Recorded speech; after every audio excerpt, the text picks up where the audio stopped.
Alright พูดภาษาไทยก่อนกันแล้วกันนะคะเพราะว่ารู้สึกว่าอายไงก็ไม่รู้เพราะว่ามีคนไทยตั้งเยอะตั้งแยะแต่ว่าทางผู้จัดเขาขอให้เรียน present keynote วันนี้เป็นภาษาอังกฤษนะคะ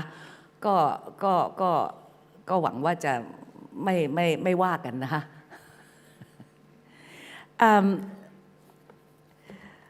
ดร.วิจารณ์สีมฉายานะคะ Permanent Secretary of the Ministry of Natural Resources and Environment สุพัฒนพงศ์คุณนะคะ my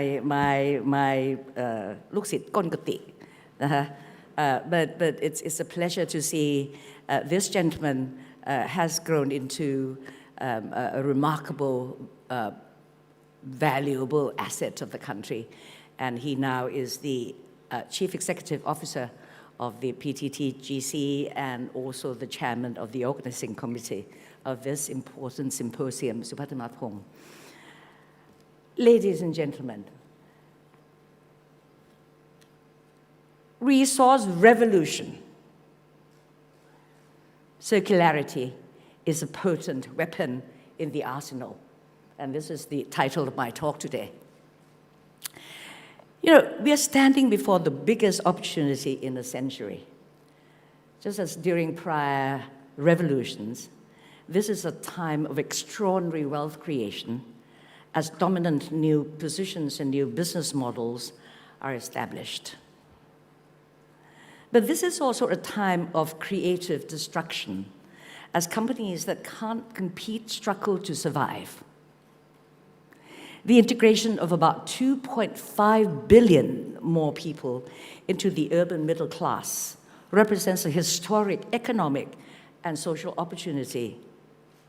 However, building the cities to house these 2.5 billion, constructing homes, transportation, to connect home and work, and providing the energy, water, and food to support a middle-class lifestyle in the next 2 decades also represent one of the greatest economic and operational challenges. However, in harnessing such an extraordinary opportunity, the first thing we must all realize is that we all need to undergo a disruptive attitude change in doing business. Industry must look at technology as a norm, making digitization a common tool, accepting circularity as a must foundation in production and consumption, and a host of other innovative ideas to get more with less, and also to get more with more. That is to say, the more use an item is used, the more value it renders. As in the case of multiple uses of plastic, which has been expounded previously by the last 2 speakers, in short, resource revolution is actually about providing far more capability to create prosperity at sharply lower cost. To drive this next great industrial shift, let me share with you a framework of principles required of companies and organizations to win the resource revolution. The first principle is a collection of winning characteristics. A company should have a clear pathway to lower cost, a backward compatibility, and an ability to deliver at scale. Then second, each company should have building blocks, which may include interchangeable parts, systems integration, networks effects, and ease of scaling. The third principle involves organizing concepts, such as standard operating system, we all know that, resource productivity metrics, including committed champions. And the fourth addresses sources of productivity, which includes substitution, waste reduction, we all know that, optimization, visualization, and most recently, circularity, which is part of this great framework of the resource revolution that we are undergoing. These latter practices should be the first areas a company looks at when thinking through how to win the resource revolution. Let me walk you through each of these sources of productivity. Firstly is substitution. We all know that. We try to substitute things, parts with more high-performing, less expensive, less scarce materials that might work as substitutes that can deliver superior overall performance. But don't forget some of the out-of-the-way substitute. If you know your Velcro zip, you know, the quack, you know, when you pull your sports shoes, the Velcro zip, those substituted metal zips. The inventor was a Swiss engineer. Notice the effective gripping capability of grass burrs when he was trying to take them off from his dog when they went for a walk in the fields. Then there is IPPO. IPPO is a German company which developed paint that rejects dirt, inspired by the structure of the lotus flower. Other examples include eggs made from peas, sorghum, beans, etc. Then there's waste reduction that we all know. There is a Japanese principle called the Kaizen, made famous by Toyota. And this principle literally says to drain the swamp so that the rocks appear. And this is really to actually lay bare the production chain, showing every step that consumes materials, energy, and water, and then try to understand all the waste factors in between, idle machines, scraps, and then try to kill them, these waste factors. Waste reduction is best achieved starting from the design stage. We all know that. There is an Israeli company, Kaima, which designs grains that can grow in arid land, in unfertile land, therefore requiring less water, less land, and less energy, saving fertile land for better and higher yield plants. Optimization is almost a cliche these days. A company must look at what are expensive assets that are not fully used or equipment in good condition not performing a function.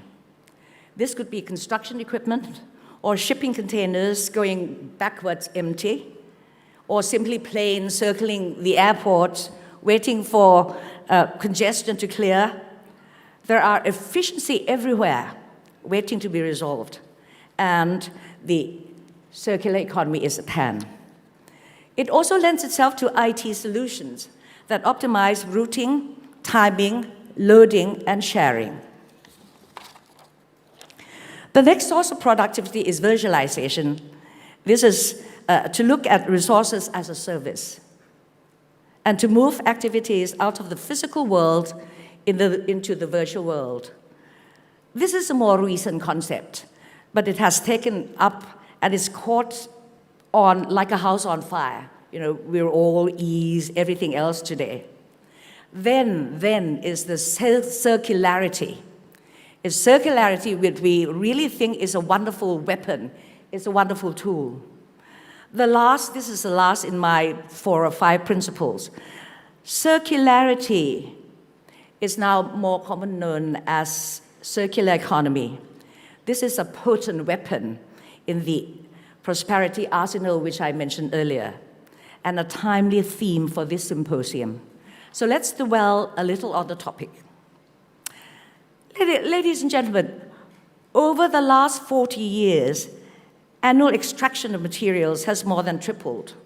As the population grows and more consumers enter the middle class, the total demand for resources is expected to reach 130 billion tons by 2050, up from 50 billion in 2014. This is a real overuse of the Earth's total capacity by about 400%.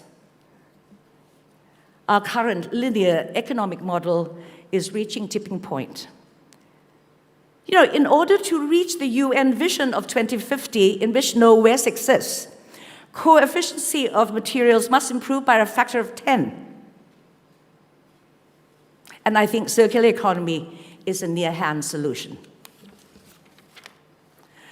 The goal of a circular economy is simple: to halt overconsumption so that we can still afford to be prosperous in the future. The key idea is to detach growing prosperity from the overexploitation of virgin natural resources. We are used to living in a simple single-use economy where goods are manufactured from raw materials, sold in the largest quantity possible, and eventually disposed. This model no longer works. Since natural resources in our Mother Earth are finite. In the circular economy, products are shared, with services being purchased rather than goods.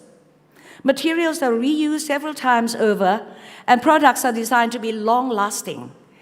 With this concept, based on the 5 R's or the 6 or the multi-R's principles that we all know, return, repair, refurbish, redesign, and reuse, minimum waste will be created.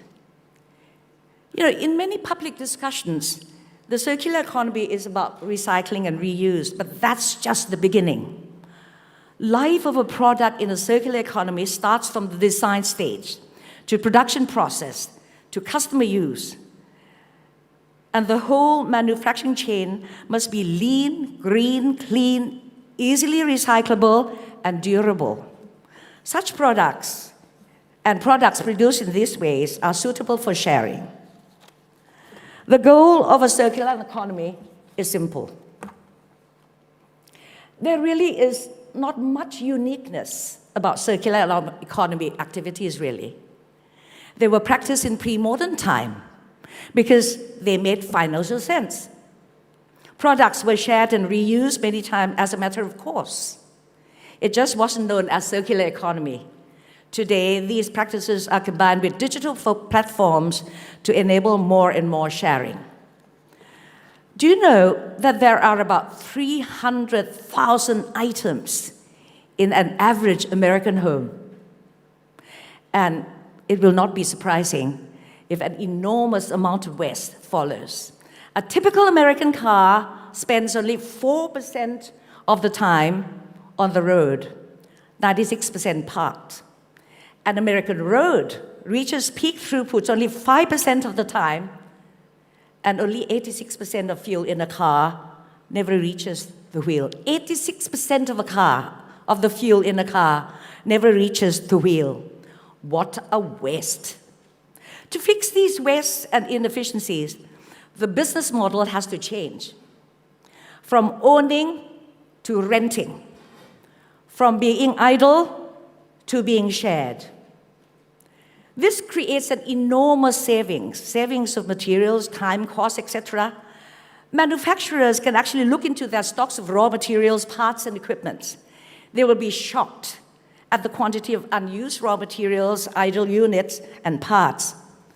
Could these be rented? Could these be shared?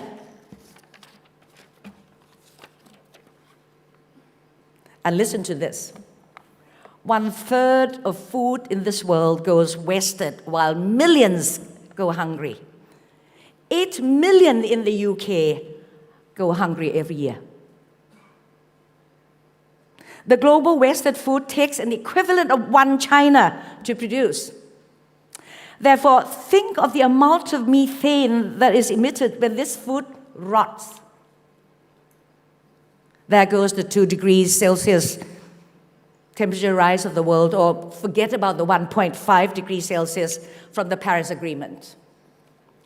I think the time has come for the world, and specifically countries like ours, like Thailand, to create ambitious circular economy markets, which encourages investment and create new solutions. We must aspire to having a roadmap, an action plan to enable the country to reap the prosperity from circular economy. Finland announced the first the world's first circular economy roadmap in September 2016, quite recent. 9 other EU countries have drawn up similar action plans. If we start today, we're not too far behind.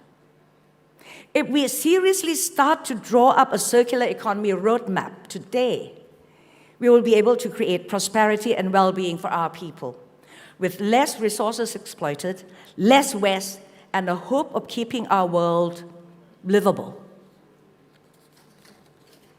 I was recently at a World Circular Economy Forum in Helsinki, and I was pleased to learn that the circular economy concept is being widely taught in schools to instill the understanding and an appreciation of this wonderful tool in the ongoing resource revolution.